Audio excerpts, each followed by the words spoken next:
Welcome to the 366th of the COVID calls. This is a daily discussion of the COVID-19 pandemic with a diverse collection of disaster experts. My name is Scott Gabriel Knowles. I'm a historian of disasters at the Korea Advanced Institute of Science and Technology. I'm coming to you live from Daejeon, South Korea. Today, I welcome social psychologist Orla Muldoon to explore the value of social solidarity in public adherence to health messaging during COVID-19. We'll talk about that and other topics coming up in just a few moments on COVID calls. And just a reminder, you can usually catch COVID calls live on weekdays at 6 p.m. Eastern Time. Just go to the COVID calls YouTube channel to watch. Today is a special COVID calls episode at 5:30 p.m. Korea time. You can hear COVID calls anytime recorded as podcasts on Spotify, iTunes, Podbean, or anywhere you get podcasts. You can also keep up with COVID calls via Twitter using the handle @US of Disaster or @COVIDCalls.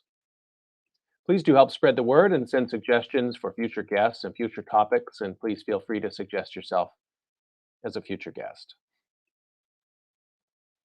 As of today, October 27th, 2021, there are 4,963,243 deaths from COVID-19 globally, according to the Johns Hopkins University Coronavirus Resource Center. I've been reading an obituary or a story of advocacy for those impacted by the pandemic, and I'd like to continue that now.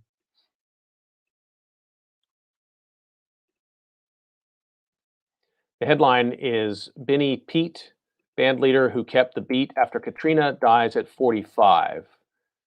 This appeared in the New York Times, September 18th, 2021, by Alex Vadukul. Benny Pete, a New Orleans tuba player who co-founded and led the Hot Eight, one of the city's high-profile brass bands, and dedicated himself to preserving the musical traditions of the Big Easy after Hurricane Katrina, died September 6th, 2021, at a hospital there. He was 45. His wife, Lamika Segura Pete, said the cause was complications of sarcoidosis, an inflammatory disease, and COVID-19. The soul of New Orleans is rooted in music. Second line parades march for hours down its streets with brass bands, followed by dancers holding feathered parasols and sipping drinks. New Orleans honors its dead with jazz funerals that strut through town, celebrating life through a musical sacrament with the city. Born and raised in the Upper Ninth Ward, Mr. Pete embraced this heritage. He started playing the tuba at age 10 and joined a marching band in middle school. At 18, he helped bring together two brass bands, the Looney Tunes and the High Steppers, to form the Hot Eight. The Hot Eight began playing for tips on Bourbon Street and in Jackson Square in the heart of the French Quarter. They performed outside a housing project in the Central City neighborhood, where people sat down with bags of crawfish and bottles of Abita beer to listen. Mr. Pete once found himself leading a jazz funeral for a dog. He was a popular dog for one of the popular musicians, he told Esquire magazine in 2014, and they threw a big second line parade through the streets for him. They'd make a reason to party.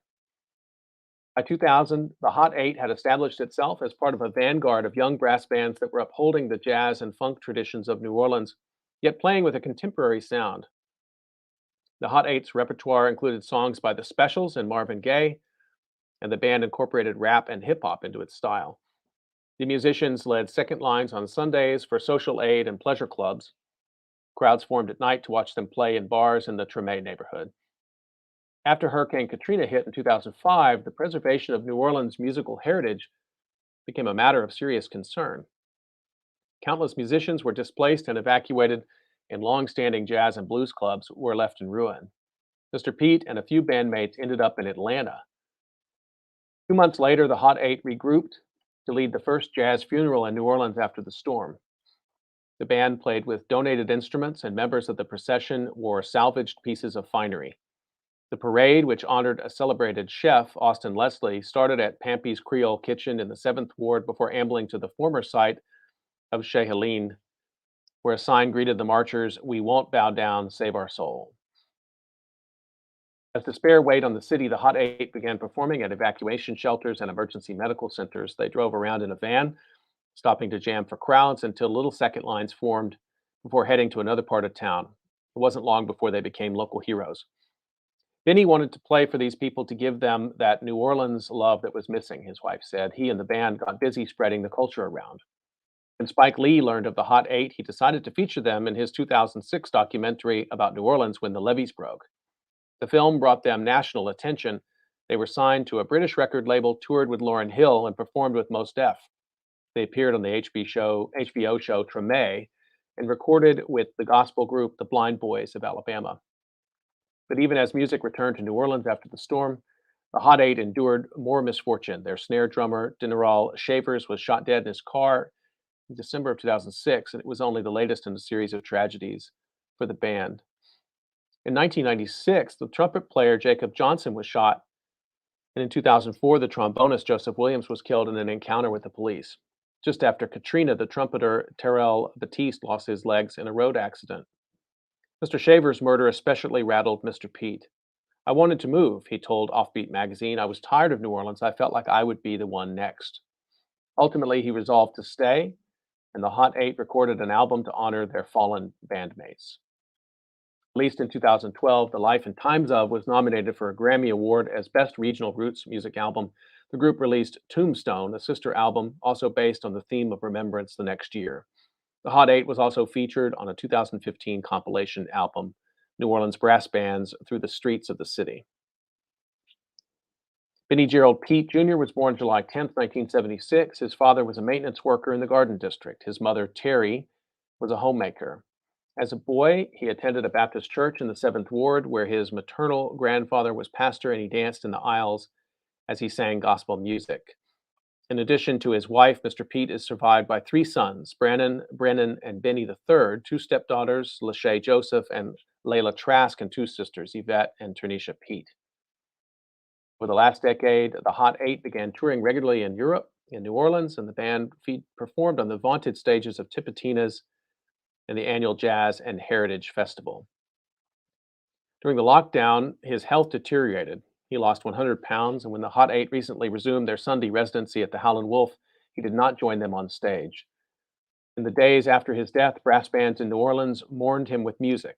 They led second lines through Treme, Central City, and the Garden District. The soulful notes of Just a Closer Walk with Thee, a hymn played to send off the dead, echoed into the night.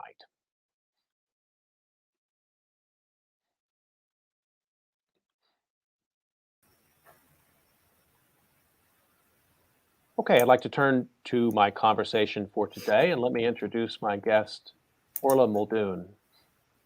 Orla Muldoon is a professor of social psychology at the University of Limerick. She studies ways that social contexts, and in particular social systems and structures, can shape behavior, attitudes, and health. She regularly contributes to news media, and in particular offers opinion editorials in the Irish Times.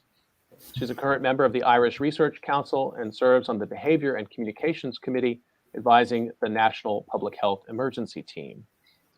Currently managing an ERC advanced grant that explores whether adversity, trauma, and its psychological consequences are driven by social identity change. And she has a second project exploring the value of social solidarity for public adherence to health messaging during COVID-19. Orla Muldoon, thank you so much for joining me today on COVID Calls. Not at all. Nice to be here, Scott. I'd like to start the way I generally do, just find out where you're calling from and what does the pandemic look like there today? Yeah, I'm calling from Limerick in Ireland.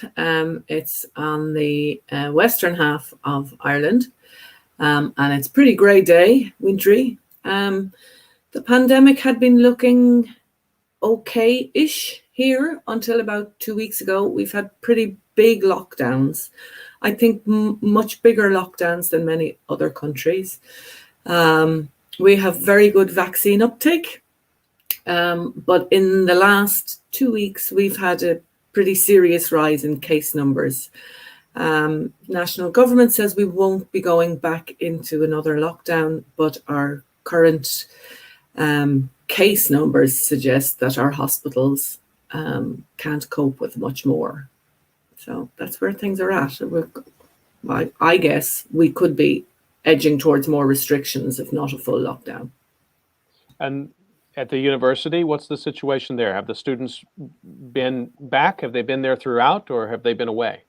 Oh, no. So Our students left campus in March of 2020, and they didn't return to class until September 2021.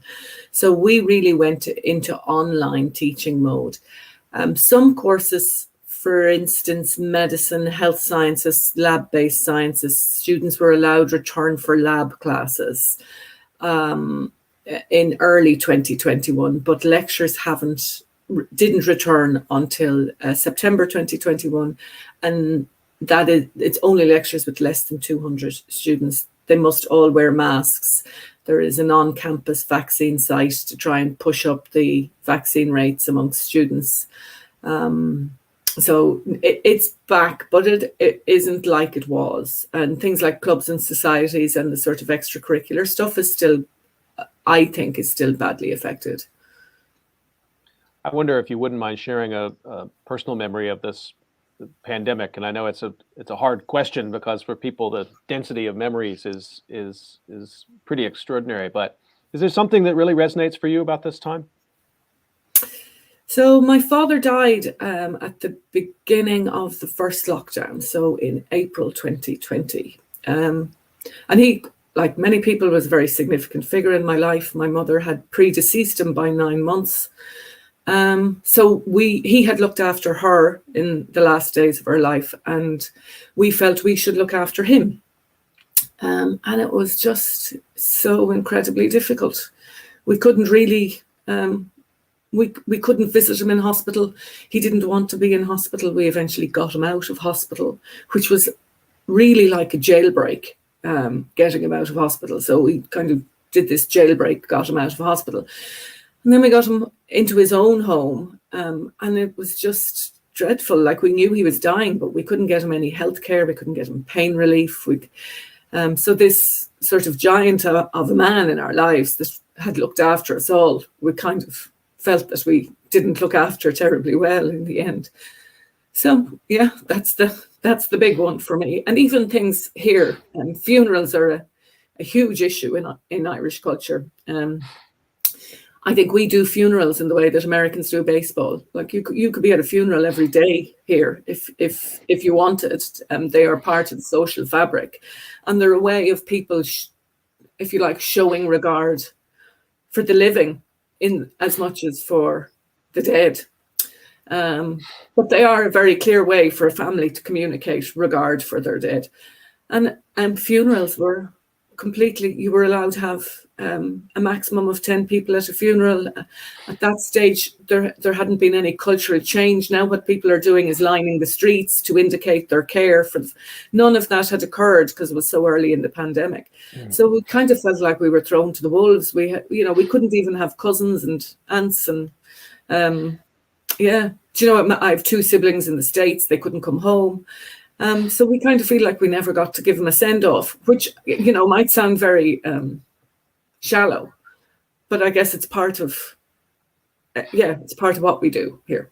It doesn't sound shallow at all, and thank you for sharing that. And I'm sorry for those losses in that time. And what you're describing, other people have described to me too. This jailbreak. You're not the first person who's used that phrase to try to get a loved one out of a hospital.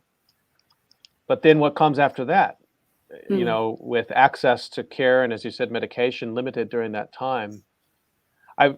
Just as you were describing that too, the funerals, it made me think of the obituary that I read of the tuba player Benny Pete, and the really strong importance of funeral culture in the South, in the United States generally, but particularly in New Orleans.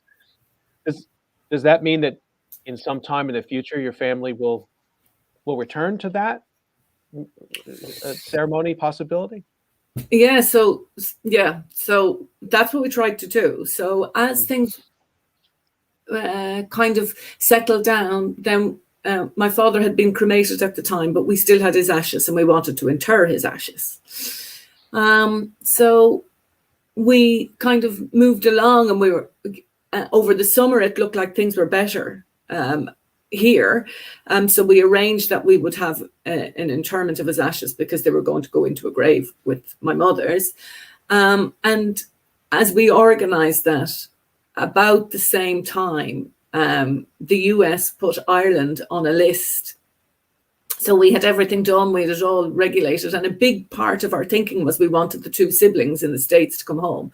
And just around that time, Ireland got put on a list where if you were to come here, you'd have to go into mandatory quarantine when you returned. So actually the two American siblings didn't get to come. And I guess some of it feeds into the idea that at the time things were said like, you know, there will be time for these things to be done in the future. And this was the messaging that government gave.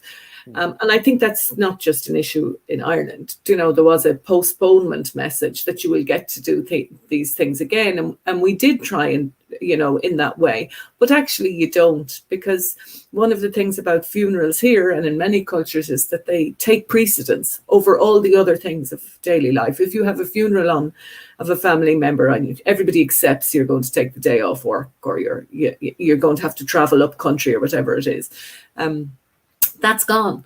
So it's actually, you know, that was a false promise, if you like, that government made around funerals. And as I say, things have kind of been resolved here by having this on-street presence. So people now line streets as families are coming out of churches, and, you know, they find other ways. It's just, it was so early that people hadn't found ways. But I do think that those things leave scars.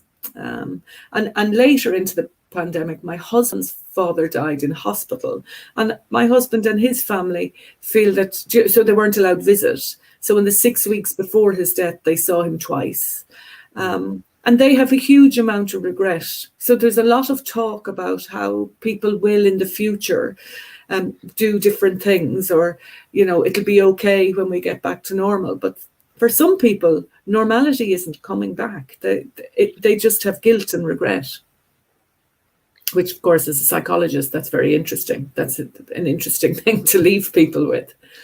Yeah, absolutely. Well, I mean, with that, maybe let's take a turn and talk about your work. I mean, you've been incredibly prolific during this time, but I want to get a little background before we talk about your COVID work, and just hear a little bit about your research background, the methods that you use, how you came into social psychology as a field, what kinds of questions have run through your work, and then let's let that sort of flow into the COVID work, which has been voluminous. Yeah, so I came into the field. So I did my PhD in Queen's in Belfast in Northern Ireland. So my interest was in how, in childhood stress, and in particular how children coped with the trauma of the political violence in Northern Ireland. And then when I finished my PhD, I began to look at adults, and pretty quickly got interested in the idea of shared identities, because a lot of conflict and political violence is built around shared understanding of identities, and how these identities might mitigate the worst effects of violence. And from there, I moved into the idea that actually identities can be a social cure. So the idea that if you're connected to other people, or you share values or beliefs or understandings of who you are as being something bigger than yourself, part of a collective, that can be a very positive influence on your health, even if it can damage social relations. So that there's a kind of a yin and a yang to this kind of social identity element. And that got me interested in people with brain injury and people who had been affected by suicide. So all the time interested in adversity and trauma, and identities and social connections as the mitigation. So then when COVID came along, it was another form of trauma, and very clearly a collective trauma, even though, you know, your question is very telling. People do have individual level traumas arising from COVID. It's still a shared thing. You know, you immediately said, oh, other people have described that. Mm-hmm. Just to come back to where you started with this and your graduate work, and you know, violence in Northern Ireland. I mean, you have a bit of a longitudinal aspect on that now, I suppose. I mean, can we say things about children who were exposed to violence and political violence in Northern Ireland, and how they've fared over the life course? Yeah, so one of the things that you find is that actually, particularly in children, is that if they have a strong sense of community, that can actually be really powerful. They can end up being very protected. So probably the thing that you see most often is resilience. We are increasingly seeing children whose parents didn't cope well, that those children having very strong appetite for change, and not necessarily change in a positive direction. So, and this is this paradoxical thing that you see. So you can have the identity can help you feel good. So you might have better well-being because you have strong connection and strong identity. So you might feel good, but you might have very entrenched and quite negative attitudes to the other group. And that's what I mean by the yin and the yang. And I think we're going to see that play out in terms of COVID as well. A kind of an appetite for collective change or collective action that's driven by this identity force that has actually protected people's psychological health. One of the things that I'm really fascinated by, I'm really glad that we started with this, is I'm a big admirer of this approach and of the psychiatrist Robert Lifton, who has written about collective trauma throughout his career and still is. And, you know, in some of his work, I mean, he points to the role of the survivor too. Survivors of violence and the special position that they hold, both in terms of forming a community, but also as bearers of a special kind of truth or understanding. And I don't know if those concepts map well into your work and your earlier work, but I'd like to sort of hear your thoughts on that. Yeah. So that's what.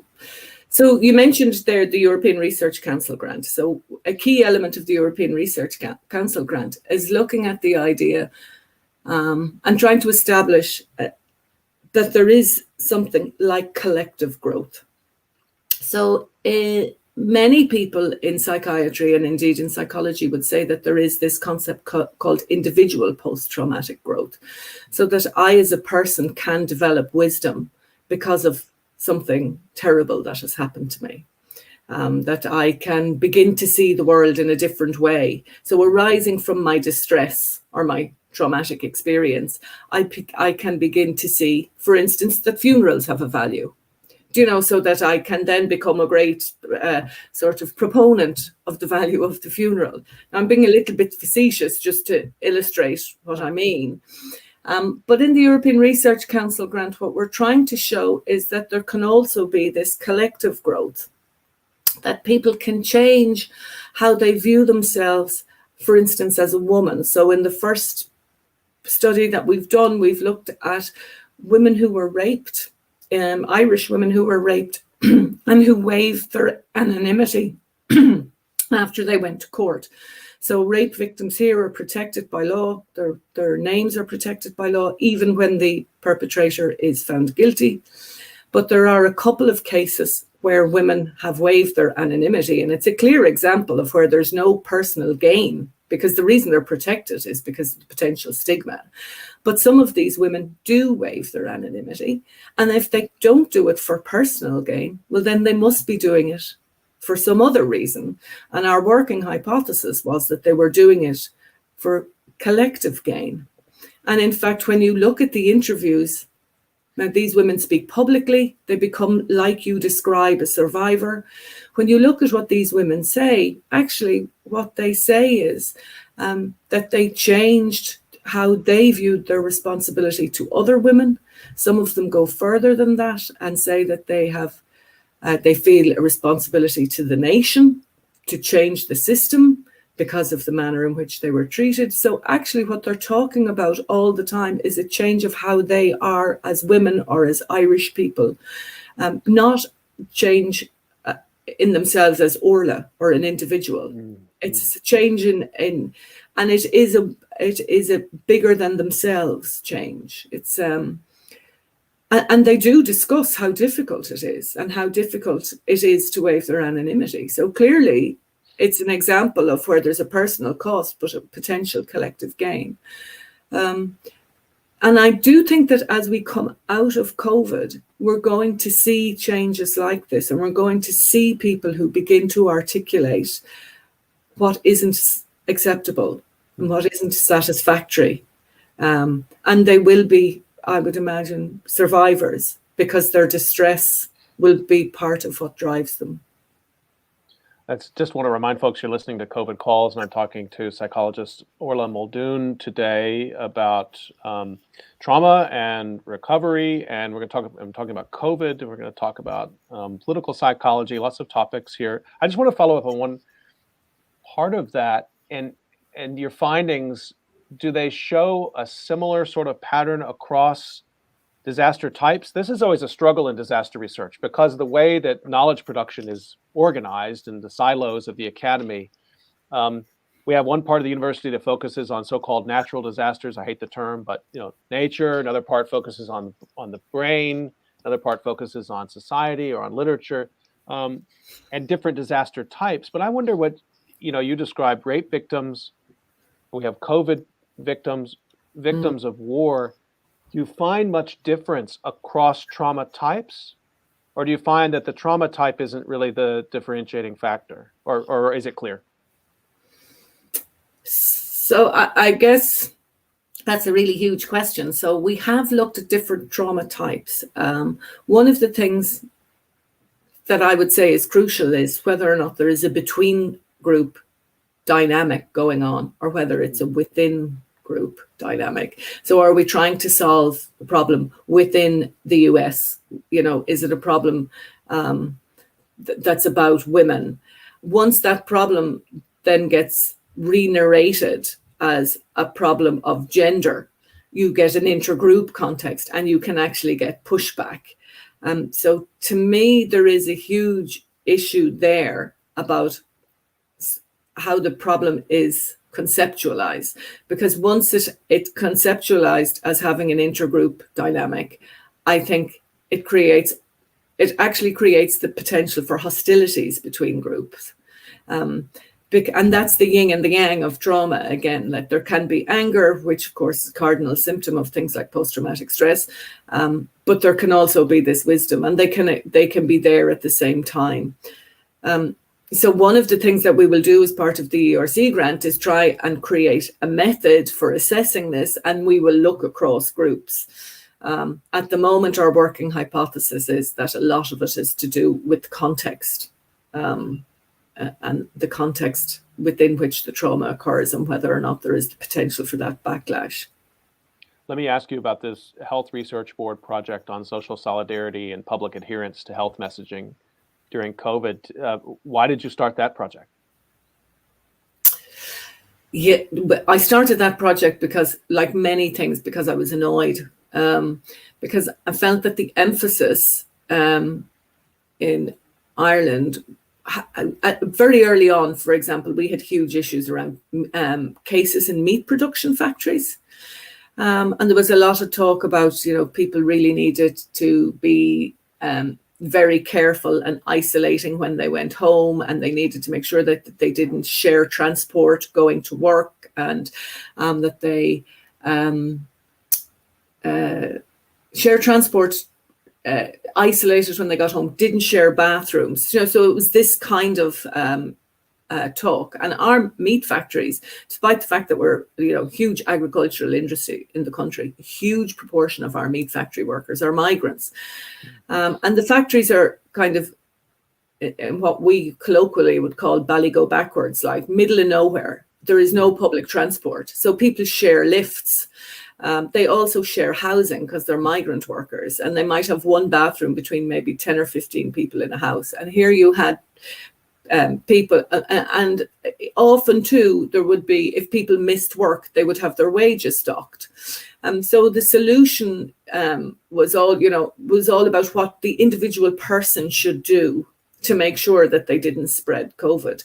But actually, here was an entire scene, or an example where actually people didn't have available, public transport. They didn't have available individual transport. They didn't have available individual bathrooms, individual housing, and they were likely to lose wages if if they didn't go to work.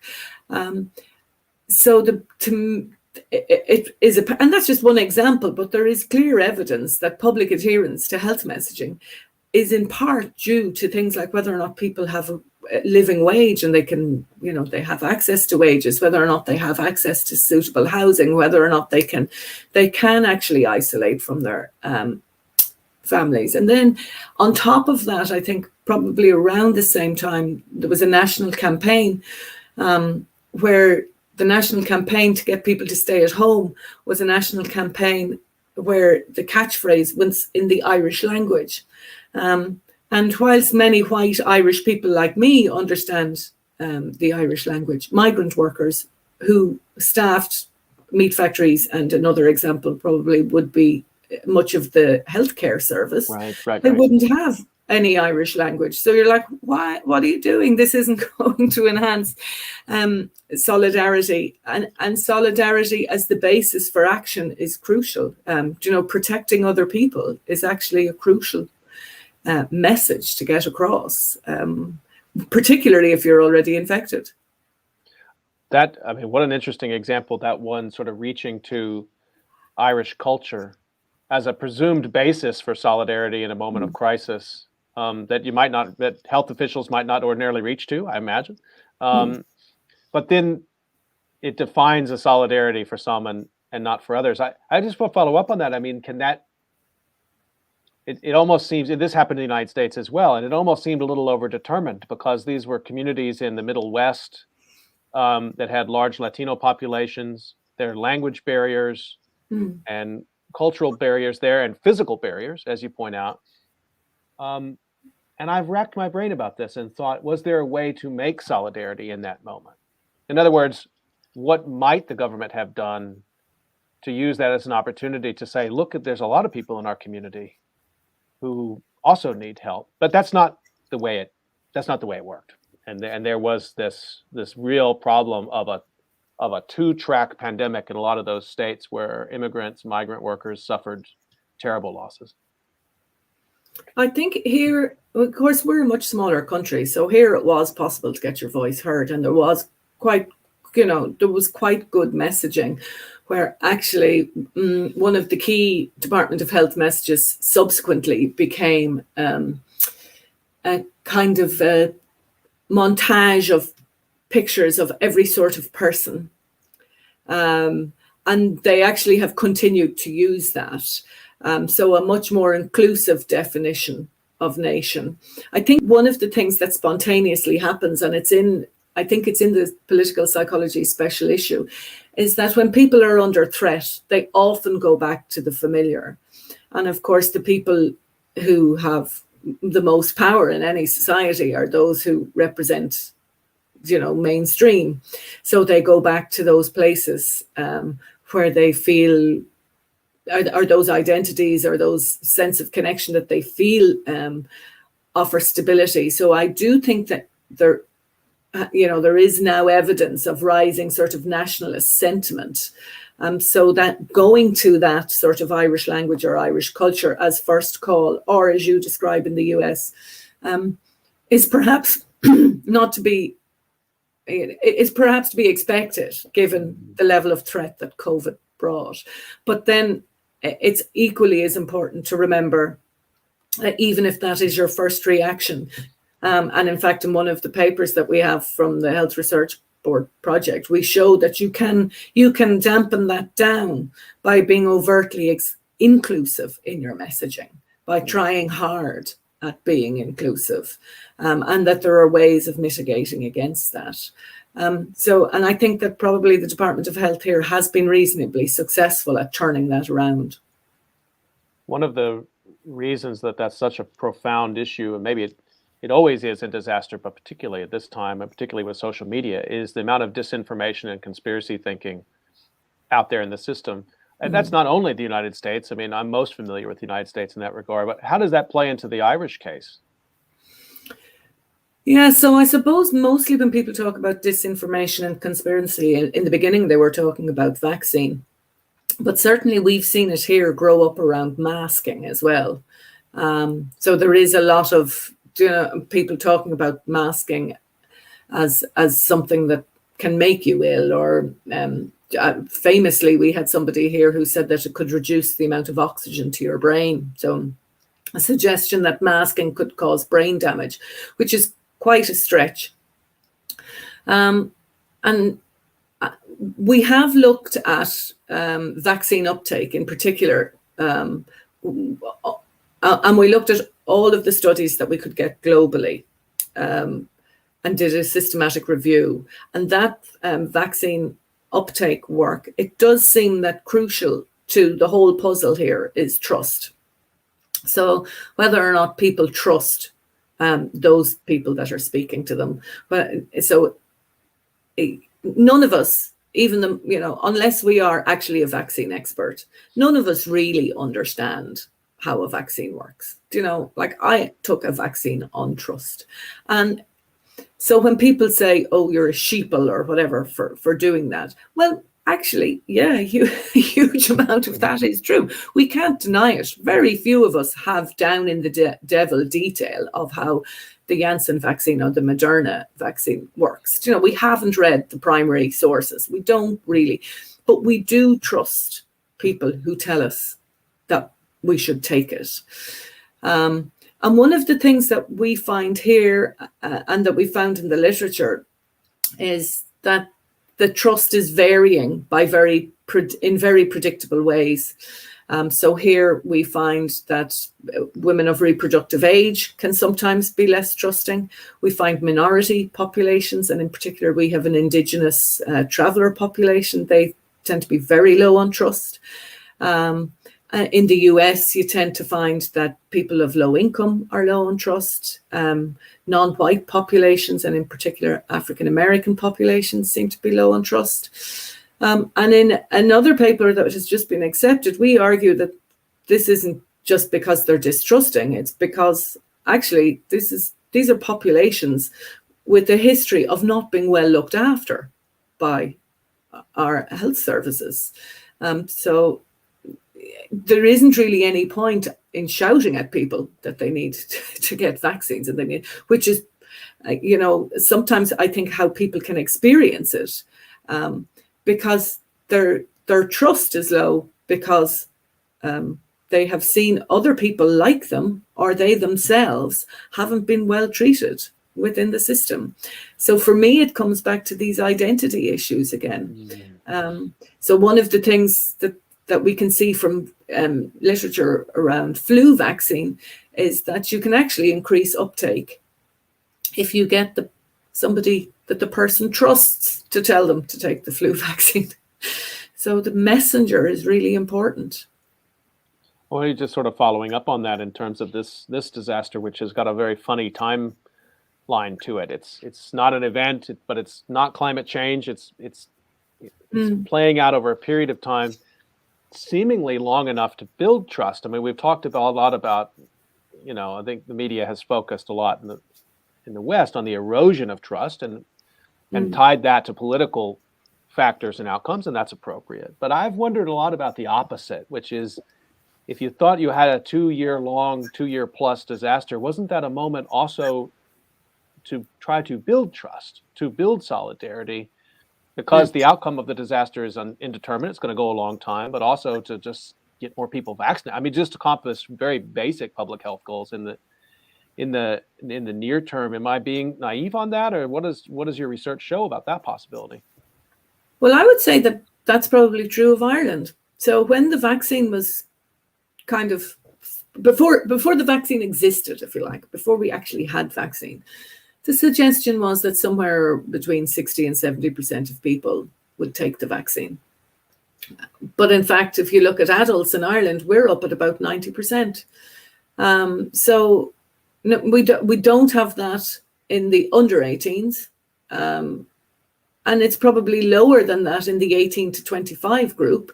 But certainly, trust has been built here around vaccine. So, and there are very many things that happened here that did build solidarity. I would say that we have so one of the things would be this thing called the pandemic unemployment payment. So people were paid at a higher rate, and there was mechanisms put in place for if people stayed at home that they still got paid. So these kinds of things really did build public trust. But I would say that that is a key thing, that we need to respect people's trust and build on it rather than undermine it. I think some of our nearest neighbours, some of the things that we've seen in the UK have probably undermined trust. So, for instance, leaders not doing what everybody was required to do in terms of restrictions. The restrictions looking like they were really only for the little people and not for the leaders as well. Whereas here, in fact, we had a very similar instance where leaders violated restrictions, and there was quite a few political heads rolled, including a European commissioner, an Irish European commissioner. So I do think that there has been ways in which, in Ireland at least, that trust has been built. I still think it's an issue, but I think probably where trust is highest in this country is that there is a trust in science and in the scientists telling the truth about how things are, even if there isn't always trust in politicians. There's so much wrapped up in there, and so fascinating to also think of the multi-causal kind of, trust, increasing trust throughout. And of course, pre-existing trust in science or familiarity with science. And I really love your point about, even people who, like you and I, who are in the academy, if you asked me to explain the mRNA vaccine, I wouldn't get too far. So I'm trusting experts, but I'm also trusting in accountability. I mean, just as you're saying that there's a system out there that tests vaccines, and there's real people who do that. And if they make mistakes or they do something wrong, there's accountability for that. And that's part of a larger political process. So the two are intertwined in interesting ways, I think. And I think I want to ask you about, how politics factor into this. You're co-editor of a pretty extraordinary volume in political psychology called The Political Psychology of COVID-19. Most of it is open access, and I'll put a link up to it so people can find that. You talk in the introduction to it about the promise of political psychology to understand these times. So maybe you could just sort of define that term for us, and we can talk about some of the big themes that you hit in this volume. There's some really remarkable articles here. Yeah, so political psychology really is the study of behavior and mental process associated with politics in the widest sense. So we're always looking at a contextualized psychology, and we're always interested in power dynamics and politics and context and differences between groups, and but I would say key themes are things like power and nation and leadership and followership. So in this particular volume, which was an incredible amount of work, actually, but it's amazing in academia how quickly you forget things. At the time, I was really proud of it. I was really pleased that we managed to get this out, and we managed to get all of these people to write their articles and on time, and then when it's done, you kind of forget about it. So when you asked, I kind of thought, I've kind of forgotten about it. I could totally relate to what you're talking about, but people discover things at different times. And when I discovered this was, this thing is a cornucopia of ideas, and it's amazing. So the introductory piece, then when we were trying to put together all of these articles and trying to get key themes. So it was kind of like an academic exercise unto itself to try and get what were the key themes. And I guess the first one is this idea that, we often hear about, that somehow that if you stop smoking and stop drinking and stop overeating and exercise a little bit more, your health is entirely in your hands. So your choices are what make matter to your morbidity and mortality. And I think what COVID has shown is that just is simply not true. Because if when COVID arrived, you are at the worst stage of things, you happen to be in India, for all the running and exercising and masking, and you at that particular point when that wave went through India, the likelihood of you catching COVID was high compared to being in Ireland. But not only that, if you live in a crowded tenement scenario and have no access to healthcare, the outcome is going to be very different than if you were the president of the United States and airlifted to a multi-million-dollar facility that had every drug on tap to treat you. So there are really huge structural forces influencing not only whether or not we get COVID, but how we're treated when we get COVID. And now we have all of these things around vaccine and who has vaccine and who doesn't have vaccine. And these are all to do with things that are profoundly about structural forces like nation. And, being in the European Union, you got it earlier than if you weren't in the European Union. For those of us who live in Europe, that was a really important factor. So I guess that's probably the first key thing. I guess the second key theme is that we almost entirely, when we think about responses to COVID, they're framed in a national way. It's all about national government response and how people, so there's a couple of papers in there about how, New Zealand was a success story because they harnessed the national identity to get people to behave in particular ways, and whereas the UK was much more of a failure in terms of that. But in the overview section, what we highlight is that all these national governments had more or less success because of whatever approach they took. But actually, what we really lacked was a global approach. And what we continue to lack is a global approach. And in part, that is because we have global organizations like the WHO that don't really have very sharp teeth. Whereas national governments do have teeth. They can send out the police and send you back into your house. But the WHO at various points couldn't really act. So we have a situation where we're all at risk of a global pandemic, but the only response that we really have, the only real string we have is national response, and that doesn't actually make sense. And I guess the last key theme is that there is this issue of inequality that keeps rearing its head.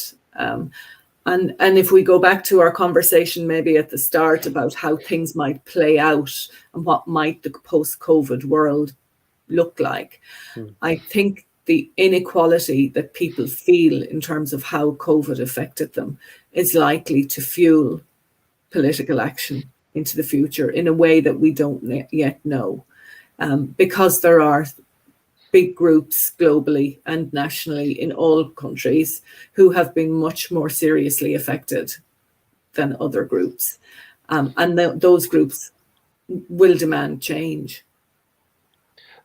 Let me follow up on a couple of things about this, these high-level findings, which then people can go and look and see the different articles that are contained within, and exploring, at a micro level. For example, I'll just read a couple of the article titles here. War Against COVID-19, for example. This is a team of authors, including Hai-Wing Chan and a large team of authors. How is national identification linked with the adoption of disease preventive behaviors in China and the United States? Another example, examining left-right divide through the lens of a global crisis, ideological differences and their implications for responses to the COVID-19 pandemic. That's by Benjamin Ruish with a team of authors. There's a lot of people involved here. And so we got these high-level findings in it, but it's really borne out by kind of granular empirical work. And I guess one of my questions to this is, how the authors, or how you see this, just the first one, the problem of the individual and the structure in public health. And that's put public health officials in a real bind. And because I don't think it's effective messaging to say nothing you do will matter in this situation. Right? That's just not how public health works. But at the same time, I've talked to a lot of public health officials on COVID calls, and they say, this is the ultimate illustration of how a disinvestment of public health actually manifests itself. So when we translate that back into political psychology, I wonder, sort of just to draw you out a little bit more on that problem, how, particularly in the West, the individual is always heralded as it's the individual's right and responsibility to build the structure, to maintain the structure. We're all super empowered in that moment. Pandemic has twisted that into knots, I think. So I wonder how we act on that finding. Yeah, well, I guess one of the, and I agree with your previous speakers who say it's a product of disinvestment in public health. I think that one of the things that's happened here, and certainly has happened in the US, but it has happened here to a degree, maybe less so in continental Europe, is that there has been a rise in the sort of treatment, privatization of treatment, but there has never been a rise in the privatization of public health. So there is a larger sort of capitalism, and the economy is driving a lot of what's happening in the treatment side of health. But there's very little happening in public health because, of course, public health is government funded. So there needs to, well, here what has happened in Ireland is that it has brought real focus into whether or not there should be private health funding at all. So there has been more and more debate about the role of private healthcare and the importance of public health, preventative health. And I think that there will need to be a shift towards preventative health, and that won't just be in domains like public health. Like, we need discussions about preventative health measures in education, preventative health measures in prisons, preventative health measures across the board in statutory services. And I think that has been forgotten about. And it kind of in part because health became a kind of a capitalist enterprise that was oriented to treatment and individuals. So I think there needs a complete and the other thing, of course, as a political psychologist, that's very interesting is that people I know in medicine would say that public health medicine is low status. So that, so that needs to change too. So that sort of high status is the cardiac surgeon and the low status is the, and that, of course, those power imbalances speak to the kinds of inequities that actually drive forward the issues that we're talking about. So it does need it effectively needs government investment, and that's a very unpopular message. It needs government investment in public health.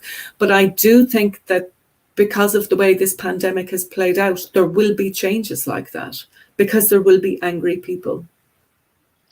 You've alluded to that a couple times, and the anger, and it's manifesting itself, I think, in many different ways. Of just speaking of the United States, there's more strikes happening in the United States right now than have happened at any one time in the last generation. That's just one data point. But to your second high-level finding about the problem of the nation in the middle of a pandemic. So the nation is the vehicle that we measure things by. It's the nation, has the power to quarantine or whatever kind of things they deem necessary. It seems like many of these solutions in a pandemic require global political reckoning. I wonder again how you think about that as people are looking for a solution, maybe demanding it. Will they be forced to demand those changes at the national scale, or do you foresee some possibility that supranational, I don't want to say global, but larger configurations of governance could come out of this, or that maybe the EU could be energized out of this, and rather than particular national governments? I've been thinking about this a lot. I'm here in East Asia, and the problem of vaccine access has been a big problem here. And it makes you wonder if we won't see some sort of governmental reorganization of partnership across East Asia that we haven't seen because of the need to have vaccines, just to give one example.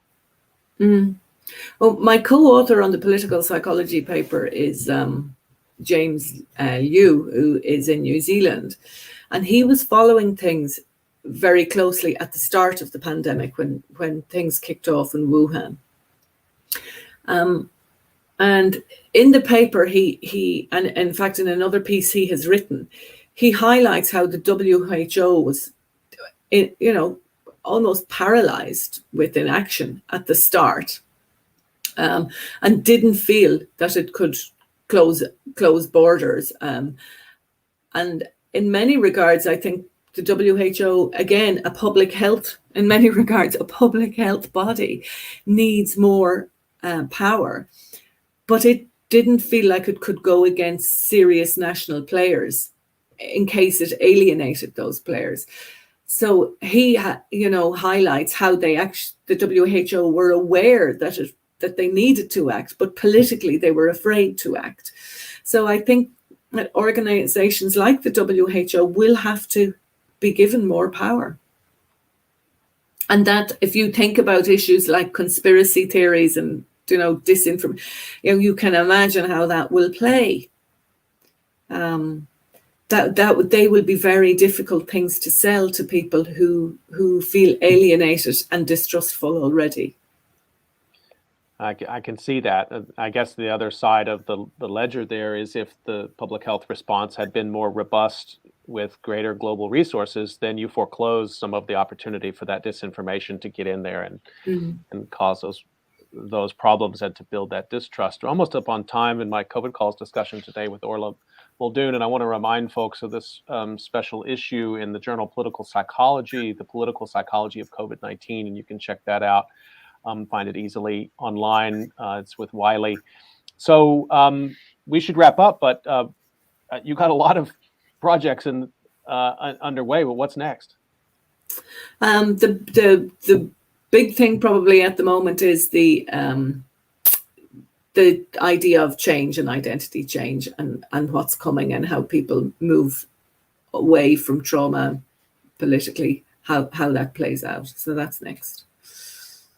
Yeah. Well, I want to remind everybody you can usually catch COVID calls at 6 p.m. Eastern time. Today's been a special broadcast at 5:30 p.m. Korea time, 9:30 a.m. Limerick time. And I want to thank my guest, Orla Muldoon, for your time today and for talking about these projects and for this work that you've brought forward. And good luck with the next phase of it. Thank you.